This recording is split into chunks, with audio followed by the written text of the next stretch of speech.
Hello' guys good morning সকলোকে good morning জনাই তো আজি আকৌ এটা নতুন ভিডিঅ'লৈ স্বাগতম জনালোঁ গাইজ আশা কৰোঁ সকলোৱে ভালে আছে তো গাইজ বলক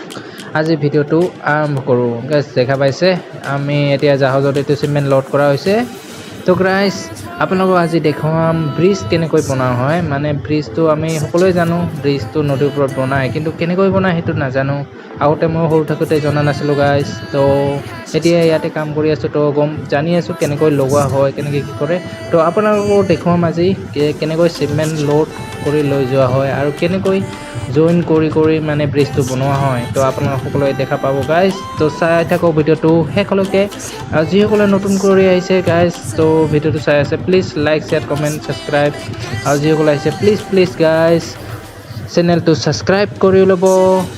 তো আপোনালোক সকলোকে ৱেলকাম জনালোঁ Adi and red Sangeeta Rabha YouTube channel তো বলক ভিডিঅ'টো আৰম্ভ কৰোঁ আৰু গাইজ ভিডিঅ'টো শেষলৈকে চাই থাকিব চ' গাইজ আপোনালোকে দেখা পাই আছে এইটো ডাঙৰ জাহাজটো সৰু জাহাজটোৰে অলপ ধাক্কা লগোৱা হৈছে কাৰণ এইফালে ছাইডত মানে ঠাইটো কম আছে তো টাচ হৈ গ'লে মানে ক্ৰেক আহিব পাৰে এইপিনে লাগি যাব পাৰে তো ছাপৰ্ট দি কেনে বাহিৰলৈ ওলোৱা হৈ আছে তো বলক গাইজ আপোনালোকে দেখা হৈছে লেবাৰবিলাক চিমেণ্টতে বহি আছে তো এওঁলোকৰ দ্বাৰা এই কামবিলাক কৰা হয় আৰু এইটো খালাচী হয় জাহাজৰ তো আপোনাক ওপৰলৈ গৈ কেনে আপোনালোকক দেখুৱাই আছোঁ গাইজ তো বলক ভিডিঅ'টো চাই থাকক শেষলৈকে তো চাওক গাইজ এয়া আমি আহি গ'লোঁ ওপৰলৈকে আৰু এয়া এজন চাহ ইয়াতে বহি আছিলে তো মই ভিডিঅ' বনাই আছিলোঁ তো চাহ দেখি কেনে সুধিছিলে কি কৰি আছা বুলি তো গাইজ দেখা পাইছে আপুনি সেইবিলাক পিলাৰ হয় আৰু এইটো হৈছে শ্বিপমেণ্ট যিটো জাহাজৰ সন্মুখত লোৱা হৈছে আৰু দাদা পাইলট হয় তেখেতে পাইলট তেখেতে চলাই আছে তো জাহাজটো চলাই লৈ গৈ আছে দাদা পাইলটে তো দেখা পাইছে মই কালাৰ হেলমেটটো পিন্ধি লৈছোঁ ছেফটিৰ কাৰণে তো এইটো পিন্ধিব লাগে গাইজ তো এইপিনেও বহি আছে দাদাসকল তো চাহাবৰ কিছুমান ফৰমেন হয় তো টাৱাৰ ক্ৰেন অপাৰেটাৰো আছে আৰু ইয়াত আপোনালোকে দেখা পাইছে এল'ভেৰা আৰু এইটো সৰু আছে আপোনাৰ কিবা এটা খেজুৰ কৈছিলে বিদেশৰ হয় সেইটো লগাই থৈ দিছে তো চাওক গাইজ চিপমেণ্টটো আমি লৈ গৈ আছোঁ আৰু এইবিলাক আপোনাৰ টাৱাৰ ক্ৰেন দেখা পাইছে আৰু দাদা পাইলট দেখা পালে তো টাৱাৰ ক্ৰেনত আমি গৈ আছোঁ 1 নম্বৰত লৈ গৈ আছোঁ গাইজ চিপমেণ্টটো 1 2 3 4 কৰি প্ৰত্যেকটো পিলাৰতে নম্বৰ দিয়া হৈছে তো নম্বৰ হিচাপে আমি গৈ আছোঁ দেখা পাইছে মই ইয়াত আছোঁ তো ওপৰৰ পৰা দেখুৱাই আছোঁ আপোনাক গাইজ তো ভিডিঅ'টো ভাল লাগে please like share comment subscribe কৰিবলৈ নাপাহৰিব তো গাইজ এইপিনে চাই আছে টাৱাৰ ক্ৰেন দেখা পাই আছে ইয়াতে আপোনাক মই দেখুৱাই আছোঁ এতিয়া গাইজ এইটো টাৱাৰ ক্ৰেন যিটো দেখা পাইছে সেইটো ক্ৰেন মই চলাওঁ গাইজ তো নদীত পানী বাঢ়িলে তো সেইকাৰণে মাজৰ কামবিলাক বন্ধ কৰি ৰখা হৈছে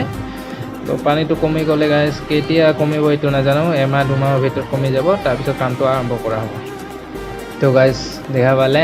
চিমেণ্টটো আমি লৈ গৈ আছোঁ 1 নম্বৰত তো আপোনালোকে ভিডিঅ'টো চাই থাকিব শেষলৈকে আৰু জানিব পাৰিব যে কেনেকৈ নদীত মানে ব্ৰিজ বনোৱা হয় আৰু কেনেকৈ কামবিলাক কৰা হয় আৰু এইটো কোম্পানী হৈছে SP চিমলা কোম্পানী তো এইটো কোম্পানীৰ কামটো কৰি আছে তো চাওক আমি আহি গ'লোঁ এইটো আপোনাৰ গেৰেণ্টি ক্ৰেন হয় এটা লিফটিং কৰা হয় ইয়াতে তো অকণমান আগত যোৱা হ'ব যাই কেনে এংকাৰটো পানী দিয়া হ'ব তাৰপিছতে পিছফালে আহি কেনে মানে লেভেলত থিয় কৰোৱা হ'ব জাহাজটো তাৰপিছত চিপমেণ্টটো লিফটিং কৰা হ'ব আৰু গাইজ এইপিনে দেখা হৈছে ফেঞ্চি মাৰ্কেটৰ কাষতে এইবিলাক কাষতে আপোনাৰ কামাখ্যাৰ পৰা ফেঞ্চি মাৰ্কেটলৈ যোৱা যিটো ফ্লাইঅভাৰ হৈছে নদীৰ কিনাৰে তো সেইটোৰ লগতে এটা কানেকশ্যন হ'ব এইটো গাইজ নৰ্থ ছাইডৰ পৰা ছাইডত দাদা ৰছী লগাই আছে তো দেখা পাই আছে এইটো লিফটিং কৰা হয় এইটোৰ দ্বাৰা গাইজ গেণ্টি ক্ৰেনৰ এইটো লিফটিং হয় তো ইয়াত চিপমেণ্টত কানেক্ট কৰি কেনে এইটো দেখা পাই আছে আপুনি কানেক্ট কৰি কেনে ইয়াত নাট বল্ট লগোৱা হ'ব বাৰ লগোৱা হ'ব গাইজ ডাঙৰ নাট বল্টৰ দ্বাৰা ফিটিং কৰি কেনে তাৰপিছত ওপৰলৈ লৈ যাওঁ লেবাৰবিলাক দেখা পাইছে এওঁলোকে এইবিলাক লগাই আছে চাওক এনেকৈ লগোৱা হয় এইটো জেক দেখা পাইছে জেকটোৰ দ্বাৰা নাট বল্টবিলাক টাইট কৰা হয় গাইজ তাৰপিছত এইটো ওপৰলৈকে লিফটিং কৰা হয়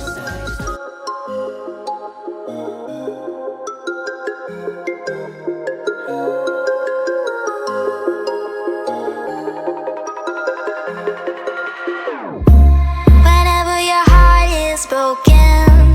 don't ever forget you're golden. I will find a light in your soul, I'll be there. Never leaving you in the darkness.